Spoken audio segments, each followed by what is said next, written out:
חג שדה. רבי יצחק טלר, מבוניה ומגיניה של ארץ ישראל השלמה. אנחנו בגבעת התחמושת. אבא שלי היה מ"פ בצבא בשריון. היה תופס טנקים. תן לנו איזה מסר לעם ישראל. רבי יצחק, איזה מסר יש לך לאומה? אנחנו פה לעדי עד, אין יותר גולה פה בארץ ישראל. אמן. ארץ ישראל שייכת... ואתה שירת גם בשריון? מה? באיזה שנים? בשנות ה-60? בשריון. כבר הייתי במילואים אז, וואי. אבל הייתי משתתף במילואים.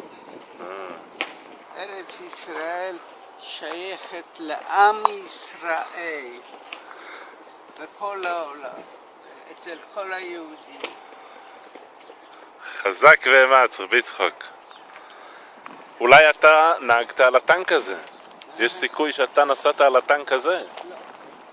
אולי, אם היית במילואים. זה טנק ממלחמת העצמאות. לא, זה לא.